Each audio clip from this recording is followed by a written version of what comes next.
The Soybean School on realagriculture.com is brought to you by Pride Seeds, Cruiser Max Vibrance, High Stick NT, and the Manitoba Pulse Growers.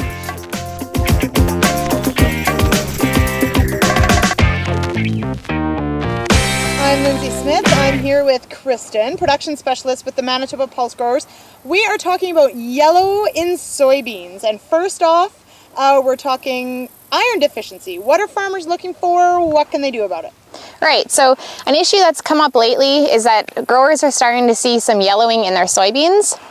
And this iron deficiency chlorosis often happens in low spots of the field, and sometimes this can be mistaken for moisture stress. So what we're looking for to identify whether it's moisture stress or iron deficiency chlorosis is a closer inspection of the leaves.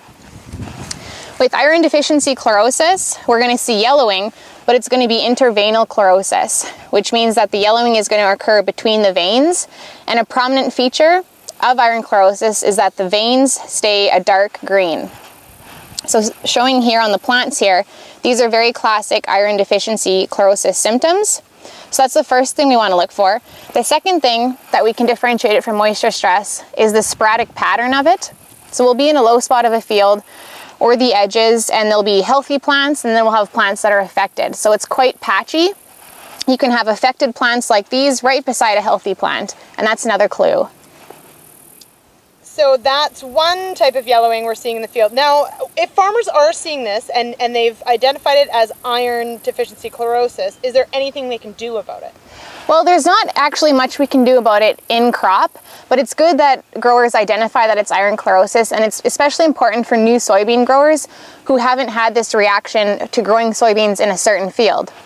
It is a problem with the soil and the availability of iron in the soil, and so characteristics that will be conducive for this would be things like a high pH soil, so greater than 7, high carbonates, and that classically comes with higher pH soils. So these types of soils are very characteristic of Manitoba, which is why we can see it sometimes. So we don't have any in-crop management options, but for a grower to identify it and then know that next time they grow soybeans in that field, they can grow a more tolerant variety because the varieties differ in their susceptibility to iron chlorosis. So that's one type of yellow.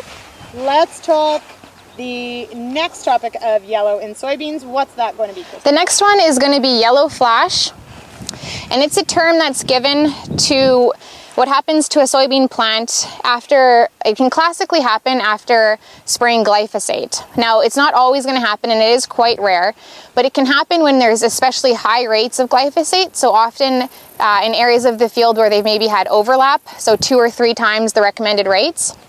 And it can also happen in favorable growing conditions, so warm and moist conditions when the soybeans are growing rapidly. And what happens is about a week after glyphosate application, the new leaves can turn yellow, hence yellow flash. And a classic symptom of what the plant will look like is one here in the field, where we actually induce this by spraying a double rate on a hot day. And so the newly emerged soybean leaves will turn yellow. However, it has been shown to be temporary, and so it might show up about a week after application of glyphosate, but it should recover within 2 weeks. And although no yield loss has been associated with it, we obviously want to prevent our plants turning chlorotic like that.